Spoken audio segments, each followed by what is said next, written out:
In this video we are going to cover theories of mountain building. इस topic को मैं 2 video में cover करूँगी क्योंकि इसमें काफ़ी ज़्यादा थ्योरीज हैं, आपको ज़्यादा कन्फ्यूजन ना हो और ज़्यादा लॉन्ग वीडियो नहीं हो जाए, इसलिए 2 वीडियोस में कवर करेंगे। ठीक है, आज की वीडियो में हम क्या पढ़ेंगे? कॉन्ट्रैक्शन हाइपोथेसिस पढ़ेंगे, एक्सपेंशन हाइपोथेसिस पढ़ेंगे एंड कॉन्टिनेंटल ड्रिफ्ट हाइपोथेसिस पढ़ेंगे।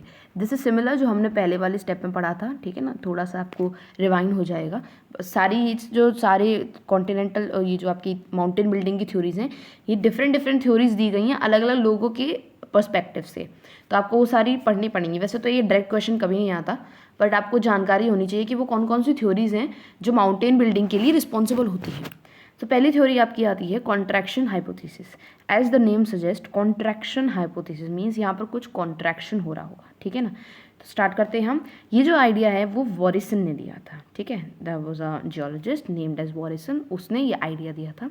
उन्होंने क्या प्रपोज किया था कि जो इनर पोर्शन है मेंटल का, वो अबाउट 700 किलोमीटर के नीचे, ठीक है ना, बिलो 700 किलोमीटर, वो ना तो ज़्यादा ठंडा है ना ही अपने वॉल्यूम में चेंज हो रहा है।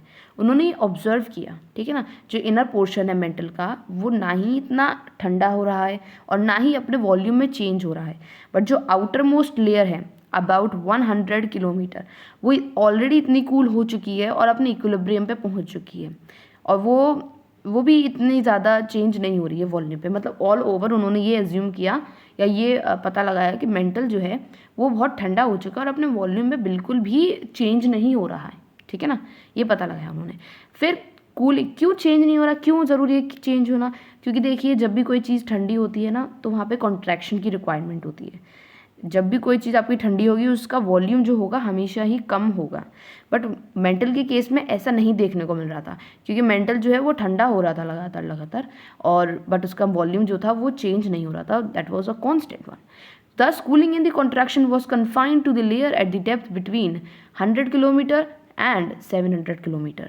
मतलब क्या है कि उन्होंने ये पता लगाया कि 700 किलोमीटर के नीचे कूलिंग हो रही है और 100 किलोमीटर के ऊपर कूलिंग हो रही है, like about 100 kilometre and below 700 kilometre. ठीक है, इतने तक कूलिंग हो रही है। अब 100 और 700 के बीच में जो है, वहाँ पर जो है वॉल्यूम का कुछ ना कुछ गड़बड़ हो रहा है या फिर कॉन्ट्रैक्शन जो है वो हो रहा है, उन्होंने ये अज्यूम किया। ठीक है ना, now since the inner radius of this layer was fixed, the zone could contract only by stretching and thinning. क्योंकि जो इनर रेडियस थी मेंटल की, वो बिल्कुल ही फिक्स्ड थी, तो उसका जो कॉन्ट्रैक्शन था ना, वो या तो स्ट्रेच करने से हो सकता था या फिर उसका पतला होने से, मतलब थिनिंग से हो सकता था। तो ये जो जोन था ना, वो इतने इंटेंस प्रेशर या इंटेंस टेंशन के अंडर था, बट उसका जो कॉन्ट्रैक्शन था और थिनिंग थी वो कंप्रेशन के फॉर्म में हमें दिख रही थी। ठीक है ना, in the outer most layer हमें जो कॉन्ट्रैक्शन था वो वहाँ नहीं हो रहा था, पर हमें बाहर आउटर मोस्ट लेयर में दिख रहा था, जो कि अबव 100 किलोमीटर है। ठीक है ना, तो उस एरिया में हमें नहीं दिख रहा था जहाँ पर हम अज्यूम कर रहे थे, मतलब जहाँ पर कूलिंग हो रही थी, उस एरिया में कॉन्ट्रैक्शन नहीं दिख रहा था, बट कहाँ दिख रहा था? अबव 100 किलोमीटर में। और किस फॉर्म में दिख रहा था? Results in compression. और जेफरी ने इसको क्या कहा? Surface at about 100 kilometre depth, जहाँ पर चेंज हो रहा है, कुछ वॉल्यूम का चेंजमेंट हो रहा है due to compression and contraction, उन्होंने उनको कहा लेवल ऑफ नो स्ट्रेन। ठीक है ना, so Jeffrey called the surface at about 100 kilometer depth, but change from extension to compression occurred as level of no strain। तो वहाँ पर कोई strain नहीं हो रहा, इसलिए उन्होंने उसका नाम क्या रखा? as level of no strain। Now according to Jeffrey, mountains are built by this contraction and stretching in the outermost layer of the earth। अब जेफरी के अकॉर्डिंग क्या था कि जो माउंटेन्स थे वो इसी कॉन्ट्रैक्शन और इसी स्ट्रेचिंग की वजह से डेवलप हुए थे। हम माउंटेन बिल्डिंग की थ्योरी से तो पढ़ रहे हैं, तो वो इनडायरेक्टली ये एक्सप्लेन करने की कोशिश कर रहे हैं कि कैसे माउंटेन्स का क्रिएशन हुआ। तो उन्होंने कहा जो मेंटल में कॉन्ट्रैक्शन हो रहा था, जो हमें अबव 100 किलोमीटर के ऊपर देखने को मिल रहा था, ठीक है, लेवल ऑफ नो स्ट्रेन पे, यही रिस्पॉन्सिबल होता है माउंटेन बिल्डिंग के लिए, माउंटेन के फॉर्मेशन के लिए यही रिस्पॉन्सिबल होता है। But although this theory could not gain any popularity. क्यों? क्योंकि ये जो फिनोमिना था मेटामॉर्फिज्म, इसी को हम मेटामॉर्फिज्म कहते हैं। ठीक है ना, जो माउंटेन्स में देखने को मिल रहा था वो एक्सप्लेन वो कर ही नहीं पाए थे। तो यहाँ पर तो मेंटल का आपका एक्सप्लेनेशन किस तरीके से उन्होंने बताया कि कॉन्ट्रैक्शन हो रहा है, ठीक है, उन्होंने एक्सप्लेन कर दिया कॉन्ट्रैक्शन हो रहा है, बट जो मेटामॉर्फिज्म माउंटेन्स के अंदर हो रहा है उसको वो एक्सप्लेन नहीं कर पाए थे। तो बिकॉज ऑफ दिस स्टेप उनकी जो थ्योरी थी वो फेल प्रूफ हो चुकी। नेक्स्ट अब हम मूव करते हैं तो वो है एक्सपेंशन हाइपोथेसिस। अभी आपने कॉन्ट्रैक्शन हाइपोथेसिस पढ़ी, नाउ एक्सपेंशन। एक्सपेंशन मतलब कि आपका क्या है, कहीं पर कुछ एक्सपेंशन हो रहा है, मतलब कि वॉल्यूम में इंक्रीज, वहाँ पर डिक्रीज था, यहाँ पर इंक्रीज हो रहा है। अब ये किसने दी थी, carry. Carry postulated that since oceanic area is expanding, क्योंकि ओशनिक एरिया एक्सपेंड हो रहा है तो ग्लोब जो है हमारा पूरा अर्थ एज अ होल उसको भी एक्सपेंड करना चाहिए, क्योंकि हमारा ओशन जब एक्सपेंड होगा तो कहीं ना कहीं ग्लोब में कुछ एक्सपेंशन तो होगा ही होगा। तो palaeomagnetic and palaeoclimatic studies they were resonanced to this thought that the original diameter of the earth was less than half of its present size and the surface area was less than the quarter। अब देखो प्लेयोमैग्नेटिक और प्लेयोक्लाइमेटिक मतलब क्या होता है। प्लेयोमैग्नेटिक मतलब कि जो हमारे जियोलॉजिकल पास्ट में कुछ मैग्नेटिक एक्टिविटीज़ रही हूँ, और प्लेयोक्लाइमेटिक मतलब जो हमारे जियोलॉजिकल पास्ट में कुछ क्लाइमेटिक एक्टिविटीज़ रही होंगी, तो उनको हम प्लेयोमैग्नेटिक और प्लेयोक्लाइमेटिक चीज़ें कहते हैं। तो उन्होंने ये बोला कि प्लेयोक्लाइमेटिक और प्लेयोमैग्नेटिक थ्योरीज या स्टडीज़ के हिसाब से जो पहले का जो अर्थ का डायमीटर था वो अभी के अर्थ के डायमीटर से आधा था, और सरफेस एरिया जो है वो लेस देन अ क्वार्टर था, मतलब कि 1/4 के भी बहुत कम था। इसीलिए जो वर्ल्ड वाइड एक्सपेंशन था, जो अर्थ क्रस्ट का जो ब्रेक होने का वर्ल्ड वाइड एक्सपेंशन था इनटू द ब्लॉक्स, तो ये ब्लॉक्स रोटेट करने चाहिए थे सिनिस्ट्रिकली। सिनिस्ट्रिकली मतलब एंटी क्लॉकवाइज रोटेट करने चाहिए थे इन दी सदर्न, या डेक्स्ट्रिकली मीन्स क्लॉकवाइज रोटेट करने चाहिए थे इन दी नॉर्दर्न हेमिस्फीयर।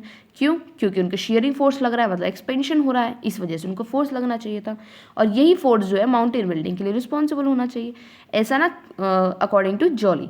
तो दो पर्सन से जो कि रिस्पॉन्सिबल है पर्टिकुलर थ्योरीज़ के लिए। तो पहला हमने क्या पढ़ा था, कैरी, और हमने दूसरा क्या पढ़ा, जॉली। तो यही उन्होंने ये रीज़न बताया, जब आपका ओशन हमारा एक्सपैंड हो रहा है तो कहीं ना कहीं वो एज अ होल ग्लोब जो है वो भी एक्सपैंड हो रहा है, और यही प्रोसेस जो है रिस्पॉन्सिबल है किसके लिए, माउंटेन बिल्डिंग के लिए। अब ये अकॉर्डिंग टू कैरी और जॉली का एक्सप्लेनेशन था। देखिए मैं दोबारा कहूँगी कि ये आपको एग्जैक्टली नहीं आएगा, अगर आ सकता है तो कॉन्ट्रैक्शन और एक्सपेंशन हाइपोथेसिस में भी आ सकती है, ठीक है, वरना कॉन्टिनेंटल ड्रिफ्ट हाइपोथेसिस तो बहुत इंपॉर्टेंट है अकॉर्डिंग टू दिस चैप्टर, ठीक है ना। तो आपने समझा कि एक्सपेंशन हाइपोथेसिस क्या होती है, ग्लोब का ओशन फ्लोर का एक्सपेंशन होने की वजह से जो होल में एक्सपेंशन हो रहा था, उन्होंने इसी को रीज़न बताया कि क्यों आपका माउंटेन बिल्डिंग बना। नेक्स्ट आता है कॉन्टिनेंटल ड्रिफ्ट हाइपोथेसिस। ये तो काफ़ी छोटा स्टेप है, मैं आपको पहले ही पढ़ा चुकी हूँ, इसको थोड़ा सा अभी रिवाइंड करा देंगे। तो ये क्या है कॉन्टिनेंटल ड्रिफ्ट हाइपोथेसिस। सबसे पहली बात कि किन्होंने दी थी, ये वीगर ने दी थी। तो वीगर ये बिलीव करते थे कि अर्थ जो है 3 लेयर का बना हुआ है। पहली जो आउटर मोस्ट लेयर जिससे कॉन्टिनेंट्स बने हैं वो है सीआर लेयर, इसके अंदर आता है सिलिकॉन और एल्यूमिनियम, ठीक है। इंटरमीडिएट लेयर जो है वो है सीमा लेयर, जिसके ओशंस या ओशनिक फ्लोर्स बनते हैं, तो वो होता है आपका क्या, सिलिकॉन और मैग्नीशियम। और इनर मोस्ट लेयर जो कोर की है, जो अभी तक मैंने आपको बताया नहीं, वो नाइफ मीन्स निकल और आपके आयरन के कंपोजिशन है, ठीक है ना। वो कोर की बात है तो वो इतना इंपॉर्टेंट नहीं है, यहाँ पर हम कॉन्टिनेंट्स और ओशन का ज़्यादा इंपॉर्टेंस रखते हैं। नेक्स्ट जो सीआर लेयर है वो ज़्यादा हैवी एलिमेंट्स को कंटेन करती है, मतलब उसका लाइटर एलिमेंट्स को कंटेन करती है, मीन्स उसका जो वेट है वो काफ़ी कम है। तो वो ओशन फ्लोर के ऊपर जो कि सीमा लेयर है, जो कि ज़्यादा हैवी होता है, उसके ऊपर फ्लोट करते हैं। तो अकॉर्डिंग टू दिस पेंजिया जो था वो डिस्ट्रप्ट हो गया, मीन्स ब्रेक हो गया इनटू फ्यू फ्रेगमेंट्स, ठीक है ना। और फिर वो फ्रेगमेंट्स में ब्रेक होने के बाद अलग अलग डायरेक्शंस में मूव करें। देन उन्होंने ये पोस्टुलेट किया कि माउंटेन्स जो हैं वो इन्हीं के क्रम्पल, मतलब इन्हीं के टकराने की वजह से या इन्हीं के क्रम्प्ड होने की वजह से, इनके टूटने की वजह से बने, ठीक है। ये उन्होंने ऐसा कहा। उनकी थ्योरी बिल्कुल गलत नहीं थी। उन्होंने ये जो हम आज पढ़ते हैं प्लेट टेक्टोनिक थ्योरी, उसमें भी कुछ ऐसा ही कहा गया है कि कॉन्टिनेंट्स के स्ट्राइक होने की वजह से ही माउंटेन्स का फॉर्मेशन हुआ due to the tectonic activities. But उनकी थ्योरी फेल क्यों हो गई, क्योंकि वो फोर्स का नहीं बता पाया कि वो फोर्स क्या रिस्पॉन्सिबल रही होगी जिसकी वजह से कॉन्टिनेंट्स टूटे।